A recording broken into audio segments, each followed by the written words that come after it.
What is victim mindset? Why is it so dangerous? And how can Yeah. we break free from it? Yeah, and you really said it. It's hurting us all. This book is for everyone. This is not usually with these kinds of books. The best-selling books are like, it's not about you, right? It's about your ex-boyfriend, or it's about the Jews, or whatever. Like, let's just blame the Jews. individuals or groups on all our problems. It's usually the ex-boyfriend or the Jews. There's the go-to. Let's be honest. There's the go-to. If we want to be comical about it, that would make actually good stand-up material. I just realized. Yeah, I should write it down. I've been taking stand-up classes here in LA. That's so true, though. I'm like, but isn't that kind of true though? I'm not wrong. But okay, so victim mindset is really you're blaming external forces for all your problems in life. You don't take responsibility for how you can react to situations, and you don't have a plan for moving forward with your life with intention and purpose because you're too busy ruminating about the revenge you need to enact because you're not where you want to be, as opposed to taking actions where you want to be. And it really is holding you back. I studied in my career intelligence, creativity. I thought those were the biggest inhibitors of human potential. And what my research kept showing over and over again over the last 10 years. And so it got to a point where I was like, I need to write a book about this. And also then I saw what was going on in the world. I was like, wow, I really need to write a book about this. It became so abundantly clear to me that this mindset is actually the biggest inhibitor of self-actualization, more than intelligence, more than talent, more than anything else I have studied. It's incredible how much this holds you back in life. Wow, it's the biggest limiting Number factor. one, more than growth mindset. I'm trying to tell people this is the new mindset, empowerment mindset, versus victim mindset. It's even more powerful than the growth versus fixed mindset. Yeah. And part of the reason why it's so disempowering is that what I think you alluded to, correct me if I'm wrong, is that it's ultimately a distraction. Yeah. It's a distraction from your real true path. And what your compass is. I have this whole sailboat model of self-actualization where you have to know what port you want to be sailing to and be really clear about that and have a vision about that. You'll forget all of that if you're just constantly ruminating over and over again. And there are a lot of things bound up in this. It's not just blaming others, but it's also, I think, jealousy is a big part of it too. You keep ruminating over, why does that motherfucker have? Can I curse in your podcast? Yeah. Why? You see them on Instagram, or you're like, why are they more famous than me? Whatever. But you're not actually doing the things that you need to do that the other person's doing, but you're spending all your life ruminating and cursing the gods for not being where you want to be. It's just not a productive mindset at all. I love what you said. You got to know what port you're sailing to. And be really clear. Just have a real clear vision of it. Yeah. Beautifully put. Are there any tools, tactics, protocols to help better visualize what that port might look like? Other than vision boards? Well, exercises, I guess, is the best way to. Sure. There's a whole research literature on goal setting, and there are different steps of goal setting. Some people really like the SMART goals literature, and SMART is an acronym where you set these goals that have very clear. You break them down into clear things. It's not going to work if you're like, I want to be Oprah, and then you that's your only goal. There's lots of things along the way. First, you had gender change. But no, there's lots of things along the way to being a really pie in the sky dream. And so goal setting is all about, what are the sub goals you can do? What are the connections you can make? Who are the mentors you can learn from? I think seeking out mentors is such a huge part of that process. Seeing out people who are where you want to be, and just being like, look, I'll do free labor for you. I think a lot of the best, that's how they did it. This sounds a little bit though like manifestation, which can I hear myself talking right now, and I'm like, what? I sound so much like The Secret right now. Yeah, but you're a scientist, so this isn't woo-woo at all, I suppose. No, a little bit. But this is action oriented, right? The secret is like you wish. And then just by wishing it, you hope it comes true. And you also, the secret kind of people, and forgive me if a lot of them are listening to this podcast right now, but a lot of them think that everything happens for a reason in their lives. And something that can be a problem with that way of thinking is you think the world revolves around you. So it's like everyone else are just, so what does that mean then? What's the implication that everyone else is just supporting players, characters in the game, and you're the main character, and so everything's happening to you for a reason. Also just wishing things to become true without taking action can be very, like, you can think and fool yourself into thinking that you've reached something because it's in your head, without actually doing the steps necessary to enact it. So that's really important too. But it also suggests that there's like something mysterious about it. Like everything happens for some kind of esoteric, but there is a reason. The reason is that you probably had a clear vision of what you were aspiring to achieve. Yes, and there is a neuroscience behind this. Like James Doty and one of my colleagues wrote a book, The Neuroscience of Manifestation. And but we can break it down to not supernatural forces, but people who seem to report being lucky, for instance, tend to show very low levels of a victim mindset. So they already have a very good mindset that is making them more lucky. They're not actually more lucky than someone else, but they're more likely to see the good in things. Whoa. And not just keep ruminating over and over again on the bad. So people who on the surface from the outside appear to be lucky. They report themselves they're the luckiest people. Like Richard Wiseman did this large study where he sought out the people who felt like they were the luckiest people on the planet. Like, luck just keeps happening to me. Everywhere I go, good things happen to me. And he studied those people. He's like, what's going on there? One of the key things is they had very little victim mindset, but they also scored very high in openness to experience. So they were just curious about everything. They were just always looking for, like, even when like shit happened, they were like, oh, there's a benefit there somewhere. Wow. So where does this come from? Is it something that is is it nature? Is it nurture? Like this victim mindset? Well, I'm going to give the scientist stock answer there, which is everything is nature and nurture. All our personality traits. Some of us have temperaments that are more likely to adopt a victim mindset. Like neuroticism, for instance, is one of the big 5 personality traits. I can do a whole little mini personality psychology lecture, but there are 5 major personality traits, and neuroticism is a big one. And we have found in our research that neuroticism is correlated with a victim mindset, and also with, we can talk about, if you want, vulnerable narcissism. Everyone likes that topic. About 0.80. I mean, almost identical personality traits. So there's some people, through their temperament and their life experiences, make them more likely to fall into that trap. I call it the victimhood trap. The more you keep going down that path, the harder it is to get out. And I really think that all of us can change, though. None of this that I'm saying doesn't mean that we can't change. Even the people who identify this temperament in them can absolutely change their habitual patterns of thinking. That's why I wrote this book. I wouldn't have written it if I didn't really believe in the higher potential of everyone. Yeah, I love that. So what you said, neuroticism is strongly correlated? Yeah, almost identical. Some researchers say that vulnerable narcissism and neuroticism are maybe the same thing, but just with a little extra antagonism and hostility. But yeah. When I think of somebody who's like a public persona who's very neurotic, I think of like Larry David. Yeah, and he's very funny. Yeah. He's a great example of that. He probably has a little vulnerable narcissism. Well, he kind of shows a victim mindset on this show. Yeah, I guess he does. Yeah. He's a victim of everything, like his coffee also not being warm enough. Yeah, right. But he's also super successful. So are there sort of, are there other personality traits that might like cancel out the success negating? Well, he's very funny. Yeah. Very talented. I mean, none of us are he's a great writer of comedy, and channeling that trait into and I write about that a lot in my book. I don't tell people to be ashamed or have shame for who they are in any way, but it's all about channeling it in the right way for higher creativity. So I have a whole chapter on sensitivity in my book that, are you familiar with a highly sensitive person? That's a temperament. The person, maybe they feel things very deeply. They're very good at seeing nuances of things. They like to deeply reflect on things. They're not the first ones to act. They also tend to appreciate beauty.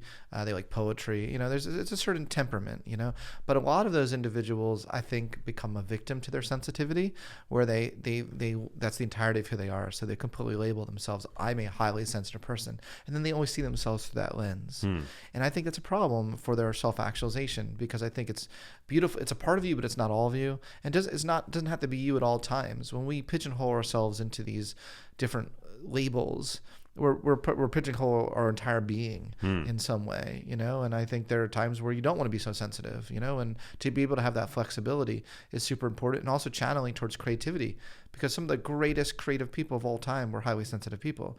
They were able to see the real nuances and beauty in things that no one else could see, and I think that's a beautiful thing. But I think we become a victim to it when we become passive vehicles to this trait, and we are even scared to do anything in our lives. Does that make sense? What aspects of society do you think help to foment this victim mindset? I love that hold on, I just love these. You dig them? Yeah, really. Our mugs. Yeah. I love that you have your own with your podcast name. It's pretty cool. We're a real production here, SBK. At least we try to be. We pretend to be. Fake it till you make it. I love that you call me SBK. I just had to remark on how really cool and beautiful this all is. But do you think there's a cultural aspect to this? You can edit all that out, by the way. Yeah. No. Why would I? I don't, for like consistency and coherency. Okay. We do it live. Oh, that's cool, man. Okay. Yeah. Go on. Ask the question again. Culturally, there's a lot there.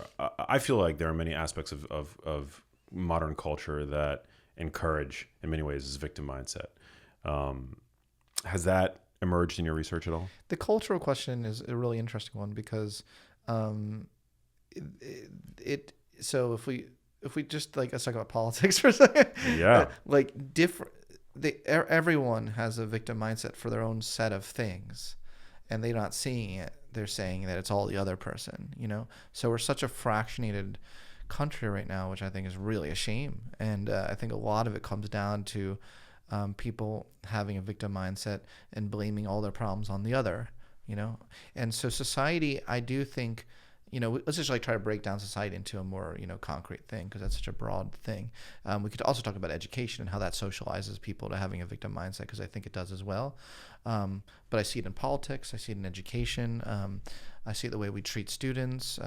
Students kind of, there's no discipline anymore for students. I feel like students can get whatever they want if they are a victim of something, or if they say I should really be specific. They say they're a victim of something. There's a real difference between being victimized truly and having a victim mindset. You can be victimized without having a victim mindset. You can be traumatized. You can have a trauma without being traumatized by the trauma. But also you can have not been a victim and have a victim mindset. And we're seeing that in our society as well, in the way that society rewards those, and then they take advantage of the system because they know that having a victim mindset will get them certain rewards. And you see that a lot among certain narcissistic activists, for instance. Yeah. Yeah. That seems problematic. The non-victimized victims. That's, if you want to double click on that, that's a fascinating group, and I have whole sections of my book talking about that and linking it to the dark triad personality. Yeah, if you read my book, no, I'm joking. I'm not joking. Well, I follow you voraciously on social media, and I know you, and I haven't yet gotten the galley, so I haven't read it beyond just the blurb. Totally fair. But like, who is there? I don't think anybody. You'll love it. I think you'll love it. I can't wait. Yeah. But yeah, it's like we talk sometimes of like the oppression Olympics today, that there's this phenomena in society. I talk about I call it the victimhood Olympics in my book. Yeah. Wow. Yeah. It's a thing. It's a real thing. And I have a lot of sections of my book talking about the groups competing for that one solo chair of victimhood. That's why they compete so much. That's why they act so much like they're victims, so that they can win all the resources. Yeah. Because none of the resources, we live in such a binary way of thinking about victimhood, where there can only be one victim. We don't recognize there can actually be two victims in any situation. The world's not as black and white, as we our minds are designed to think of the things in that way, because we have all these kind of biases called moral typecasting. That social psychologists have really elucidated, showing that the second we perceive someone in the victim role, they can do no harm, they're angels, and the second we perceive someone in the perpetrator, there's lots of benefits of having society, of you doing the work to have society perceive some group or individual as the perpetrator, because they can't do any right. So if you're the perpetrator, you can't do any right, and if you're the victim, you can't do any wrong. And if you're perceived as a victim. Now, obviously, no one wants to be an actual victim. All the caveats apply here, right? So we show compassion and love, right? No, it's not like people like want horrible things to happen to them so that they can then get resources and stuff. But I do think a lot of people are playing the system. Yeah. Well, as a white heterosexual male who's a cis male, no less. You have all the things against you. I'm a perpetrator. Yes, I'm the oppressor in this scenario. If I wasn't Jewish, man, I don't would know just if be Jewish like, saves me anymore. you don't think so? There's so much anti-Semitism right now Yeah, on college campuses. of course. It's actually a little bit scary being a Jewish professor in America right now. Well, some would call you. I guess some would call you the oppressor for being Jewish. Oh, absolutely. And it's really sad. It's really sad that we view people in such stereotypical ways without getting to know a person. You know, like anyone who took a couple seconds to get to know you, you don't have an oppressive personality. You know, like it's like you're a really chill, nice guy. You know, and smart and cool. Like it just. I've never oppressed anybody. Yeah, right. So like if someone would just take the time to get to know you, I'm all about people just getting to actually care for the individual and not the group sort of thing they've generalized the person to be, you know? See, I'm a very self-aware person, and I recognize all of this. I guess, I mean, I hate the word privilege because it's been so weaponized over the past couple of years. But, you know, I come from an affluent family. I was born in the developed world, specifically New York City.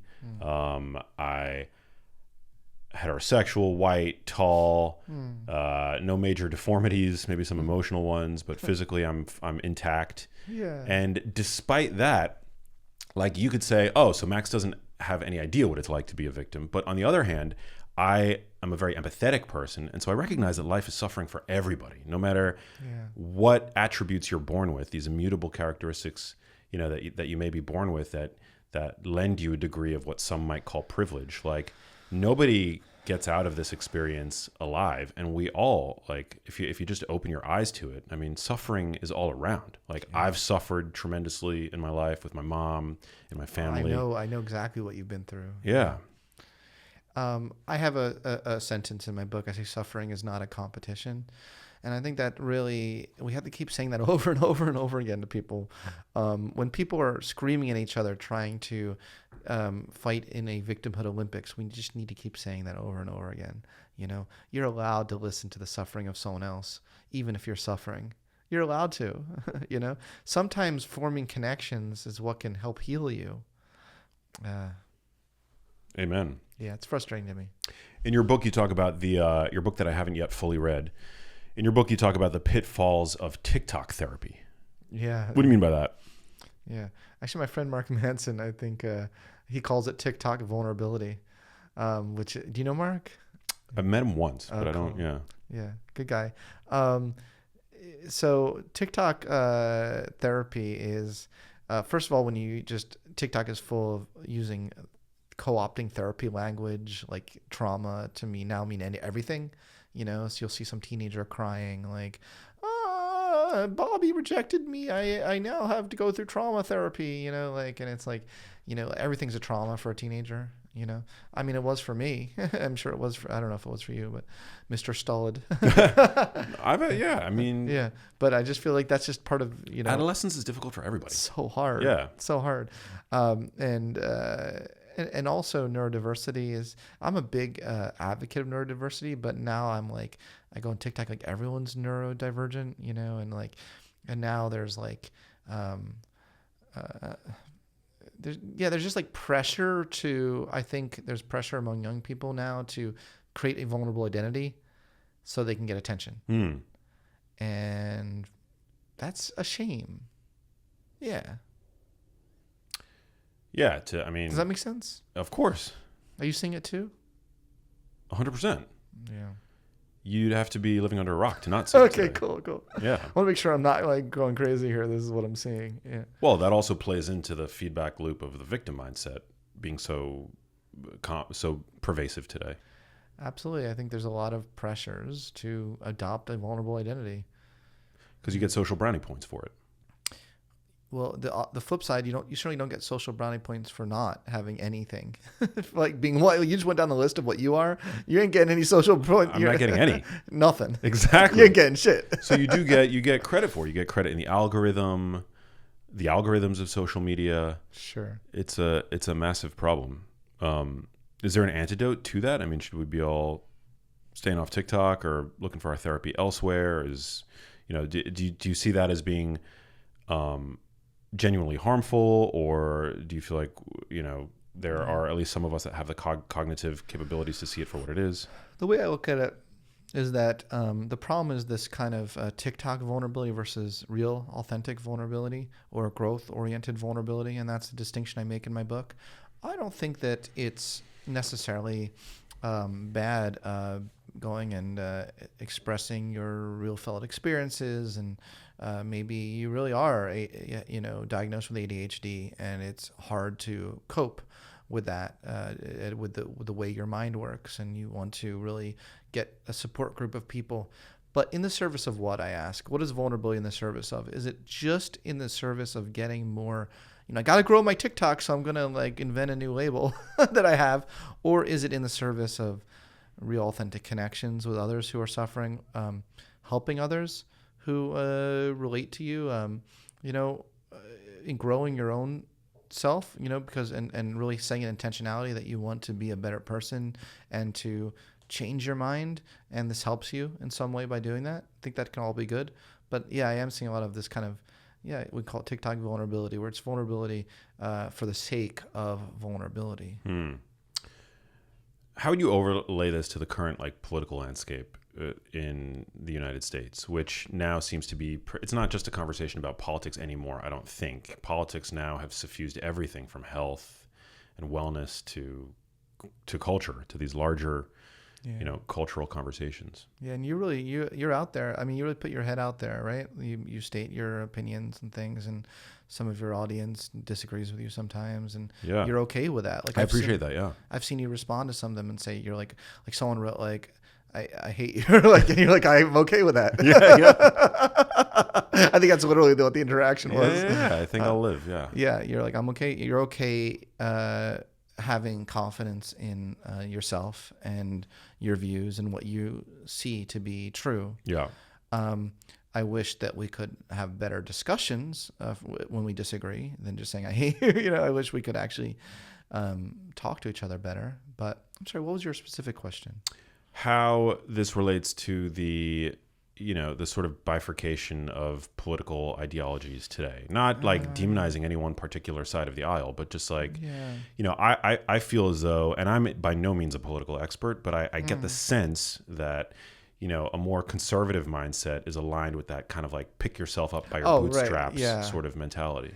Yeah, I tried so hard to make this book apolitical, and I just said over and over again, I was like, you may think I'm talking only about the libs, but believe it or not, you see this a lot, in the Trump campaign. He runs a lot of his campaign on the victim mindset kind of way of being.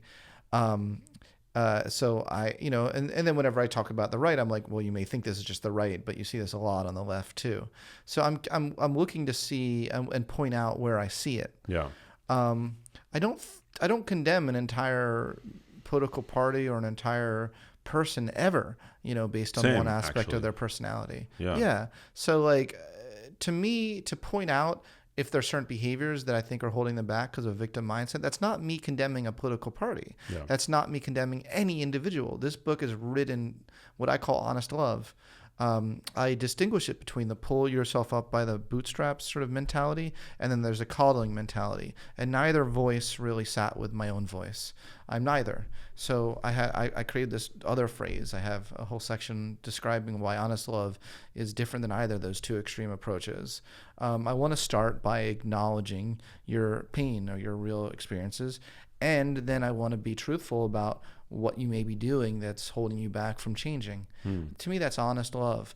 the pull yourself by the bootstraps really ignores people's. It just doesn't seem to acknowledge people's real suffering, and the coddling, which is equally cringy to me. Maybe it's more cringy in some ways. I see it on the college campuses. I'm like, come on, the student can't write 1 page, of an essay a week. They need accommodations for that. Give me a break.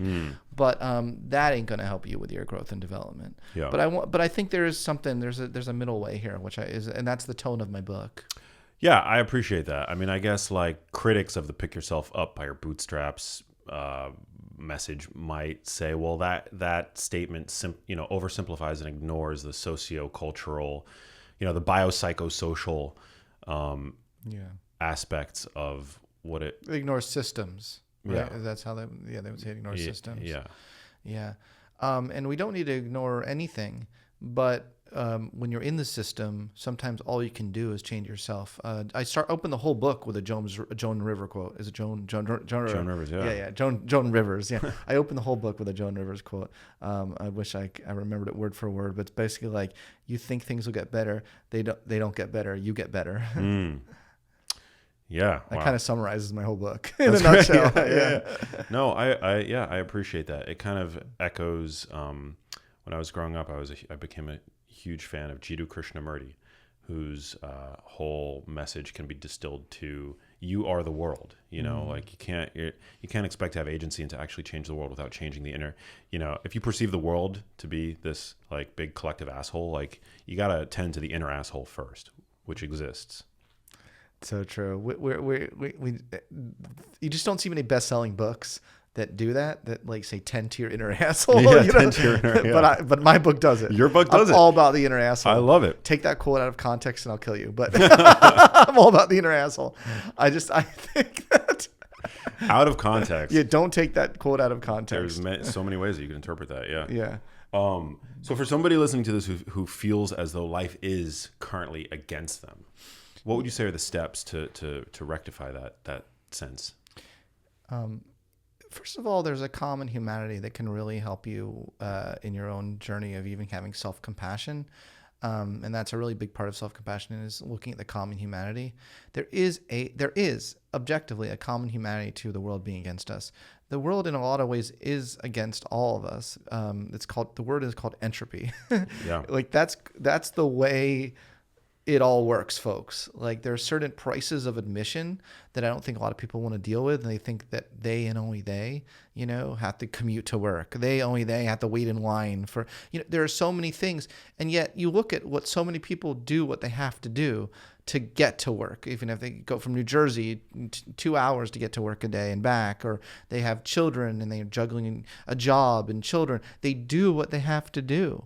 And they make it work and they live happy lives. It's possible. So I think that it's just really important to look at what I call in the book, a lot of these givens of human existence, and recognize that the world is stacked against us in a lot of ways because we're not the center of the universe. Entropy exists, and we can always create order. We can always create order, and then the second we create order, it's going to start dissolving. It happens. You look at your room, you clean your desk. A week later, if you don't clean your desk again, your desk is not going to be clean. You have to constantly tend to this entropy, and that's unfortunately and fortunately, because you also get to have a human existence. Just think about that. What do you get for this? You get to be alive, and so that's why I also talk about harnessing a grateful orientation towards life, where you really recognize the givens of human existence, but you're still grateful for all the shit, because you get all the great stuff too. Do you have a gratitude practice, or is it just something to be generally mindful of? I absolutely have and I distinguish between gratitude and gratefulness. So I have a gratefulness practice. Gratitude is like a feeling. It's like every now and then you're lucky for something great to happen to you, and then you can feel gratitude for that great positive thing. But as Christy Nelson talks about in her book, Wake Up Grateful, which is a really wonderful book, by the way. I really recommend it for everyone. What's it called? Wake Up Grateful. Christy Nelson talks about the value of harnessing a gratefulness orientation toward life, where no matter what is happening or coming your way, you're able to find something about it that's teaching you a lesson, or that there's something here that I can still be grateful for, even with very little left. She was dying from stage 4 cancer, and she talked about how just laying in her hospital bed, being so grateful for the nurses and how kind they were to her, that she still got a chance to drink her favorite juice, every day. And she's still here, she's still alive, and we text all the time. I mean, her book changed my life. So I try to bring a lot of this into my book because I see it as the opposite of a victim mindset. Yeah, I mean, I try to bring gratefulness into Beautiful. Yeah, into my every moment. I mean, I don't often succeed, but when I do, I mean, I feel a great sense of reward for doing so. Like I had back surgery recently, and I remember being the day before my surgery, I had a leg workout. Like I was in the gym, like working out my legs, and I just remember feeling profoundly grateful for the ability to exercise my legs, to be at the gym, to be able to afford a gym membership, to be at the gym and being able to exercise without pain. And I was just hyper aware of the fact that for the next month I was going to be not able to exercise, which is something that I benefit. It boosts my mental health. Like it's one of the handful of things in life that I just derive a ton of joy from. So much of this, I really love that example, by the way. So much of this is that we forget the water we're swimming in because we don't see it. When you get a pounding headache, which I suffer from migraines, so this is something, and I had one this morning, and I was like, shoot, should I call off this interview? Oh no! But I'll show you what I have. It's gonna. Should I show you? Yeah, please. What really helps me. It's gonna look weird. It's nails. Whoa! What the hell is that? Acupuncture nails that you apply to your. And I was doing it on the taxi. I was like, I didn't want a victim mindset over this interview today. I was like, I'm gonna do this. It's a headband that has what are those, like acupuncture points? Nails. Wow. It really helps across your forehead, relieve the pressure and the tension. What's that called? I don't get any royalties, but Shakti sells them. Shakti. They also you can lay down. It helps your back as well. That's badass. Chiropractic. I occasionally get migraines. So yeah. Oh, wonderful. And also back pain. Acupuncture really helps. They sell mats you can lay on. So cool. I get migraines a lot, and actually that having that, and it's just become a natural part of my life. It really actually lets me appreciate almost any moment when I don't have the migraine. I also try to appreciate when I do have the migraine, try to find some positive there because I know it's going to make me appreciate. One positive is that it helps me appreciate when I don't. Yeah. I can literally sit here right now and be like, oh, wow, like my migraine significantly subsided from this morning. Like how blessed am I that I get a chance to, like, I really feel it in my body. So blessed to be able to have this interview with you right now, that I made it work, that I, didn't cancel, that I, that I somehow managed a way to, and so I just feel very blessed for that, and so some people might say it's a little thing, but I would say that's a huge thing. Oh yeah. Yeah. Yeah. I mean, for the past 10 years, I've had almost debilitating, well, particularly over the past year, back pain, which is now... Back pain's the worst. Yeah, but it's now gone post-surgery, and it's like... Oh, good to hear that. I feel like I have a new lease on life. Good. It's wild. Yeah, it's wild how that can happen. Yeah. For migraines, do you ever mess with like electrolytes? Have you ever like taken Element? Actually, yeah. I also just like vitamin water. I don't know. She told me to keep that off the table. Yeah, she told me she said keep that off the table. Does that actually? I mean, it's like sugar and like. Well, I get the non-sugar version. Oh, nice. But electrolytes do help a lot, actually. Yeah. One of the more interesting things about migraines is that they don't always manifest as like headaches necessarily. Like some, obviously, like that's the most apparent sign that you have an incoming migraine. But sometimes, at least for me, I think I'll feel like randomly nauseous. Do you ever get that? So it that accompanies that for sure is nausea. Yeah. And I actually have nausea tablets with me just in case I brought like a bunch of stuff in case any of this was going to be a problem, but yeah, totally. You got to do what you have to do, and only you know what you have to do. I have a whole list of givens of human existence in the introduction. One is no one's coming to save you. I grew up with a very overprotective Jewish mother, kind of thinking that like my whole early childhood. She'd always be there for me. And as much as she would like to always be there for me, becoming an adult it was a real realization for me, which is like, no one's coming to save me on a day-to-day basis. My mom's over there in Philadelphia. She would, in a second, she would jump in the car that, what I'm saying, a bullet. Yeah. She would take a bullet from me. God bless her. But, you and only you can live your life, moment by moment, day by day. You do what you have to do to live your life with meaning, purpose, and well-being. And there's so many routes around everything. I've noticed as well throughout my life. There's no straight route to alleviating pain. No straight route to reaching your goals in life. I mean, I was in special ed as a kid. That's a whole other story. Special ed as a kid? I was in special ed as a kid. I mean, they didn't believe that whole route was blocked. That I would be in college. I would do anything with my life. And so, I found out at an early age that, like, I realized no one was going to come save me. And I actually took myself out of special ed. And that's a big part of the story of this book, as well as my own personal journey of I didn't accept a victim mindset over that situation. Wow. Look at you now. Well, why is it, though, that some people seem to thrive amid hardship, and yet others seem to feel stuck perpetually? It's very important to not, in answering that question, not victim blaming, right? Because that there's so many sensitivities with writing the kind of book that I wrote, and I was aware of all of them, and I was up to the challenge. But trying to get the voice right, where you're not saying like, oh, the people who always feel like they're up against challenges, it's because of their own doing, like their mindset. They just have a bad mindset. We do have to recognize there are interactions here between the environment and the individual. Sometimes we can be really in the wrong environment for us, and we have to recognize that is the case, that we keep bumping up against a wall because because it's not meant for us. We can do that with relationships. A lot of people will say, I feel like I'm constantly getting losers, dating losers, what the heck, I'm such a princess. Why am I dating losers? And well, and then you look at all the guys or women, this is not gendered. Although I did say princess. What's the king? I'm a king. Yeah. I'm a king. Why are all these, and so, what you do is you start looking at the patterns and you start realizing that in almost all these cases, you keep choosing something that's not right for you. You keep you're maybe avoiding a higher part of yourself, or choosing people that are high because some part of you sabotaging yourself.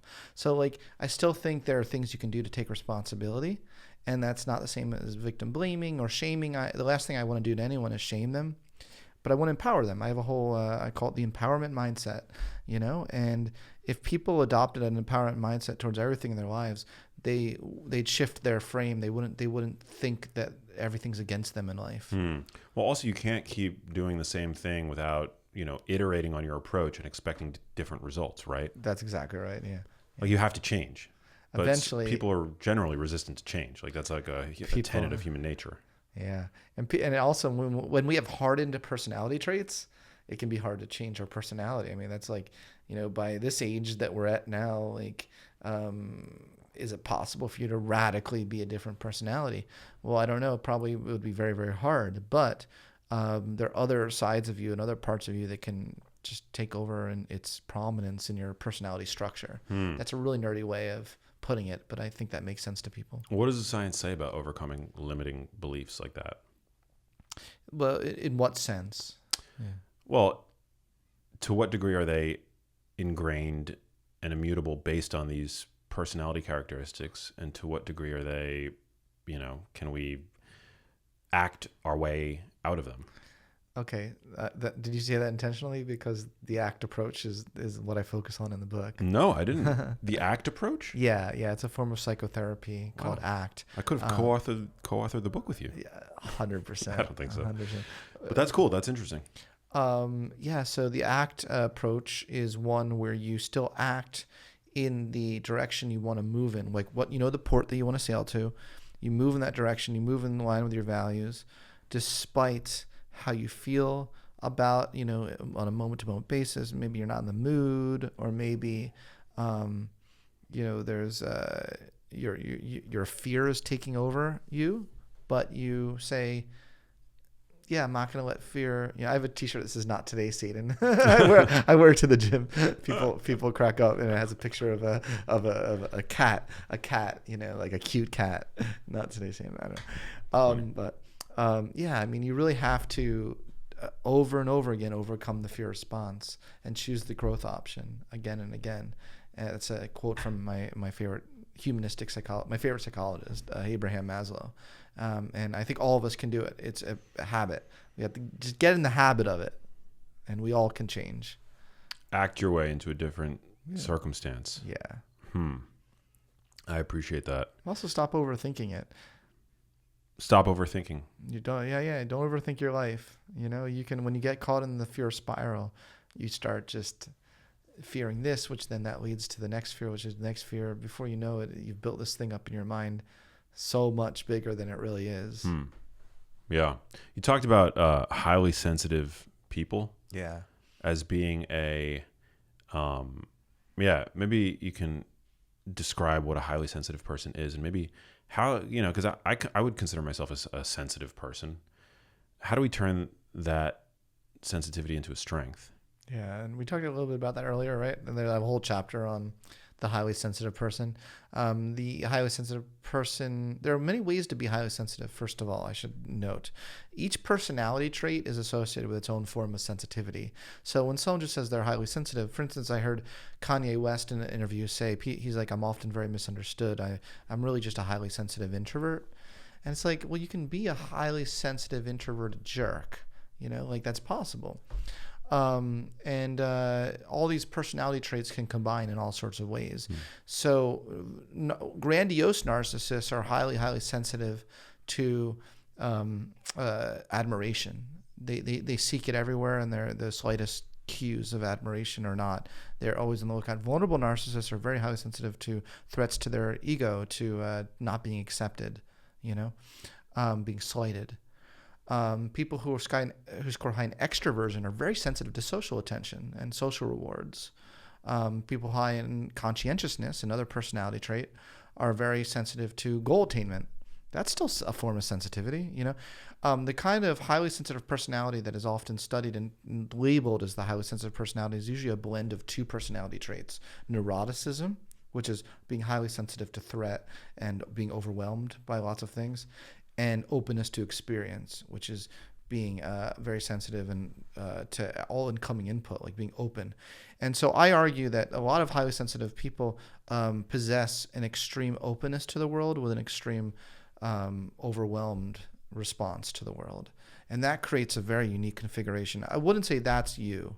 Would you say that's you? No. Well, the way that you're describing it to me sounds, and I'm not an expert in like autism spectrum, but like that it could bleed into that.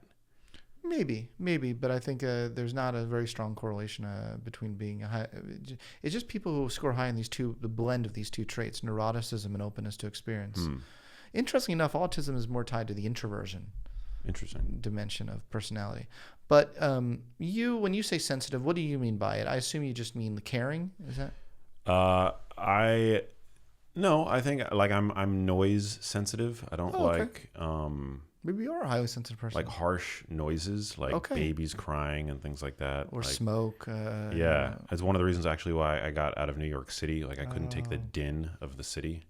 The ambulances, the screeching, brakes. I get it. The trucks riding alongside. Like it just feels very like an assault on the senses to me. Probably to everybody, but I've always felt particularly sensitive to it, like a cortisol spike just from walking around. Without my consent, I would often say. But on the positive side, I'm very aesthetically sensitive. Like I like beautiful things. I really resonate with good music and beautiful cinematography, for example, in film. Like it gets under my skin in a way that gives me almost like a spiritual like experience. I love that. Yeah, I appreciate that, about myself. Like good storytelling, really somebody who's very verbally skilled, like it resonates with me. Like I'm very inspired by it, like somebody like Jordan Peterson or Russell Brand or,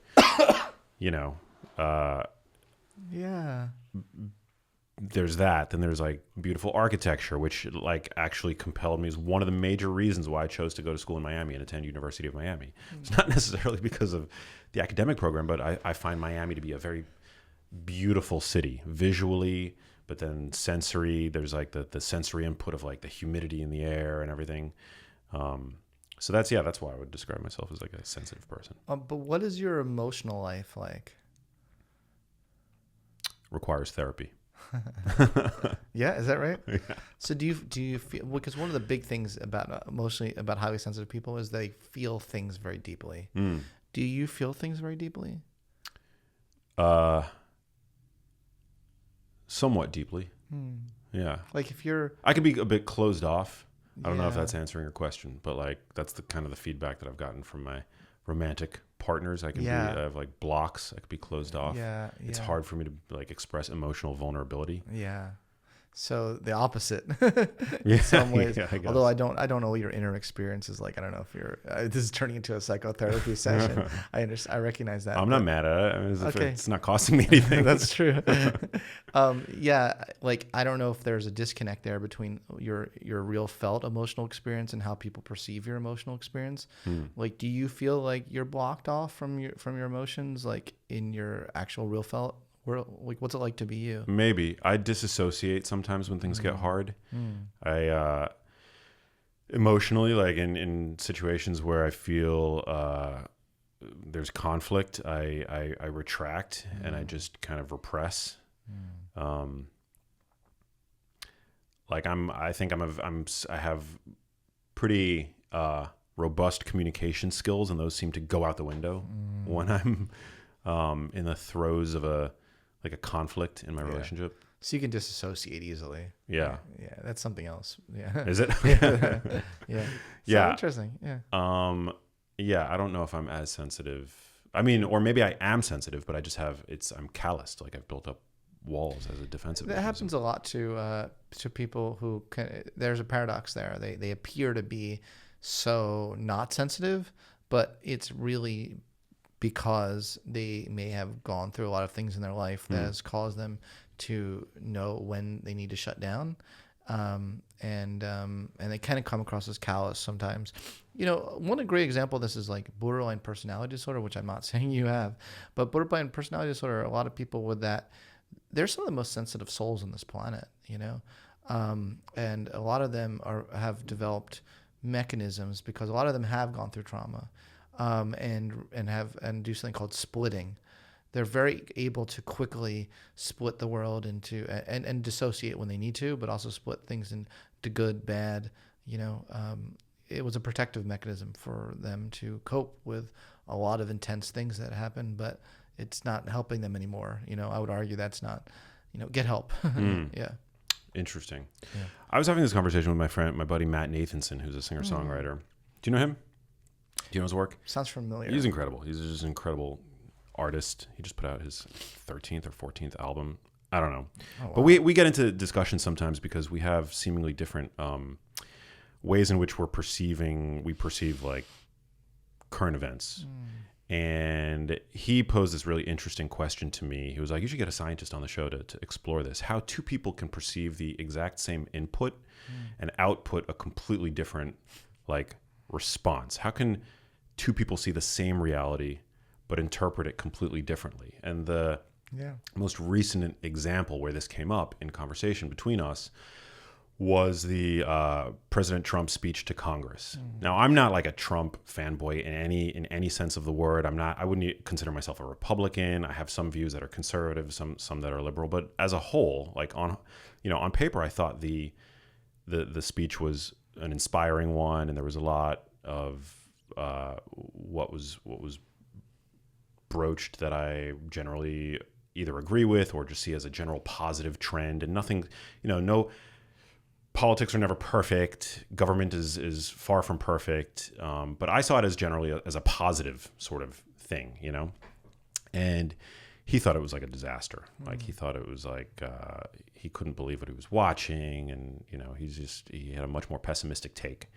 And yet we're close friends. We're both well informed, And so that was the question that arose. Like, how can two people perceive the same thing and yet output completely different responses Was to it? he viewing it through a lens of a particular political party? Like, is he a Democrat? And so he just viewed everything through that filter? Or? Yeah. I mean, yeah, I don't want to speak for like his political Okay. leaning, but I would gather, yes, that he leans more Democrat. But the thing is, I did for most of my life as well. Like, I voted Democrat for pretty much the entirety of my voting life up until recently. And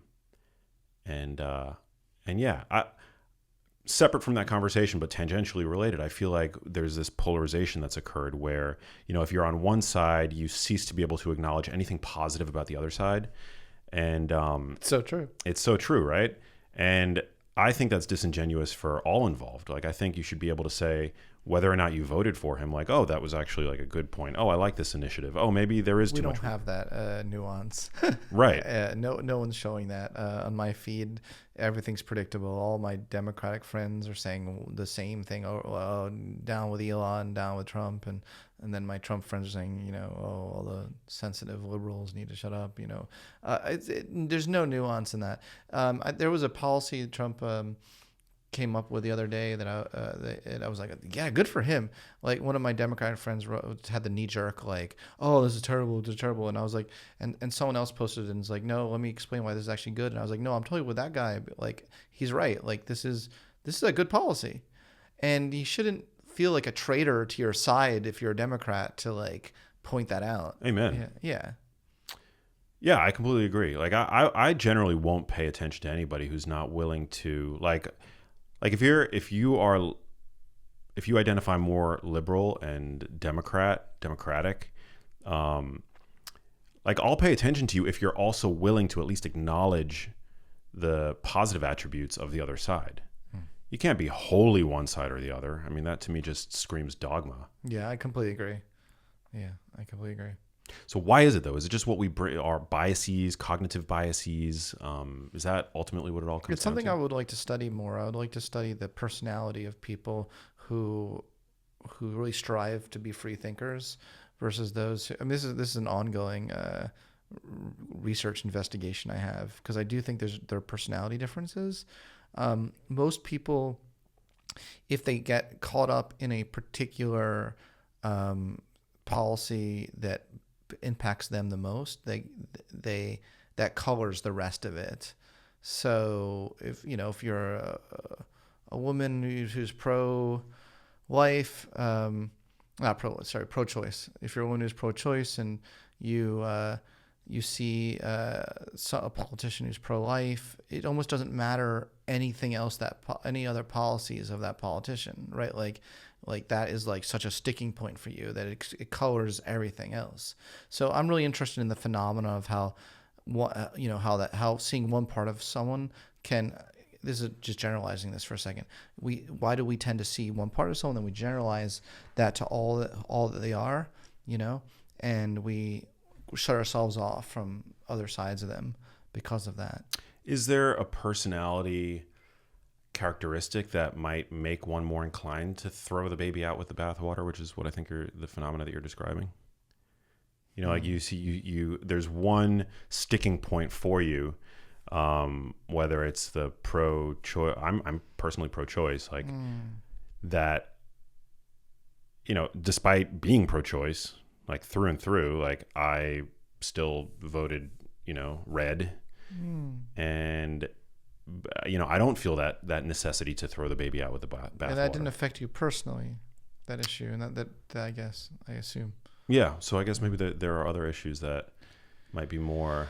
There's also, there are real human elements to this in trying to understand it, not just personality, but when some things are really so personal to you, like if things are affecting your family, if the things that matter that you hold near and dear to your hearts, it'll tend to cloud everything else. If it affects our security or our safety, you can think of it from a Maslow's hierarchy of needs perspective or a Kaufman sailboat of needs perspective, because I updated Maslow. But, I remember that. Yeah, that was our last chat. Yes. Yeah, some pressing needs really do take over the rest of the system and become the most important thing.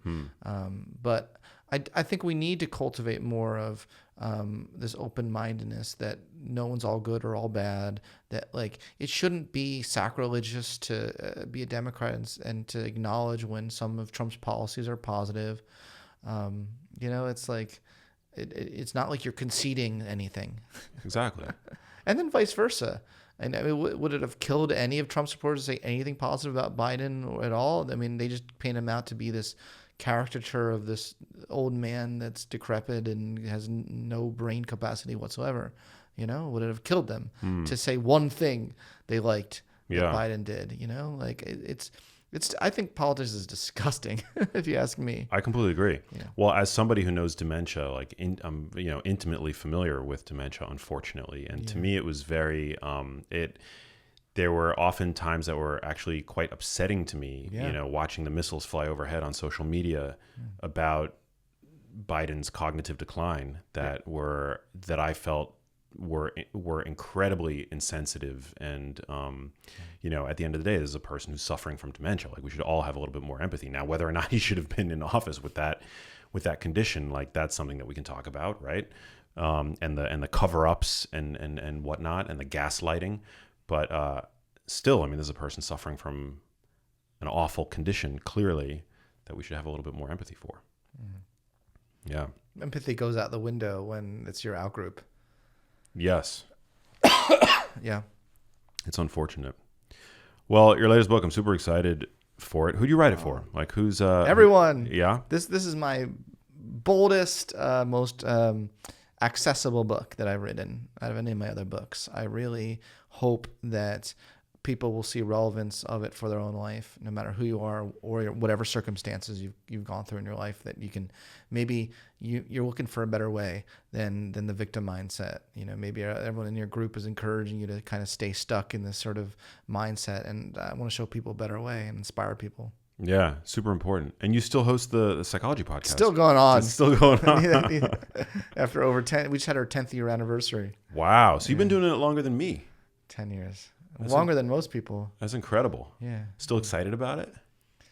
If I'm being honest, I think it could use a major change soon. Yeah, I actually might just stop with interviews and just do personal weekly or biweekly teachings. Cool. Yeah, but it needs a change. I mean, it's after 10 years doing the same thing over and over again. What's fatiguing about it? I've interviewed everyone 5 times already. Like if I have one more, middle-aged woman talking about why we need to regulate our emotions, that probably should be edited out, but whatever. No, but it's. Do you know what I mean? It's like there's so many times you can say the same thing over and over again. No, that's relatable. Yeah. I've been on it a handful of times, once or twice. Yeah. Oh, you definitely have been. I mean, over the past 10 years, yes. Yeah. I remember really good conversations. It's still going strong, though. I mean, our numbers are good. We get great feedback. People say they're really. I don't want to devalue my own podcast. I don't want to leave on that note. No, I think it's still a good podcast and it's strong. But personally, I'm looking for new vistas and new challenges. New vistas, yeah. No, I mean, I have the same, I guess, growing pains. Like this show is my pride and joy. I think now more than ever, there's a necessity for having long form, nuanced conversations. But having started out as a primarily a nutrition and health podcast, is there may be greener pastures out there after the 100th episode about the gut dangers of ultra processed foods and whatever, the gut brain relationship.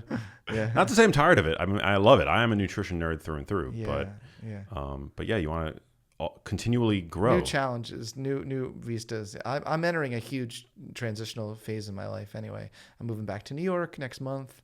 Trying to lock down an apartment right now, which is stressful in New York. And, so many things in my life are changing right now. Times are changing. The times, they are changing. Yeah. Well, SBK. Yes. Where can people, one last question for you. Really appreciate your time and wisdom.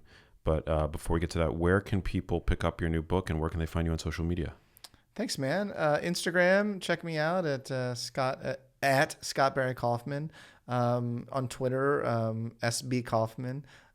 Check out scottbarrykaufman.com, The Psychology Podcast, and my book, Rise Above, Overcome a Victim Mindset, Empower Yourself, and Realize Your Full Potential will be available wherever you get your books, April 22nd. Beautiful. What does living a genius life mean to you?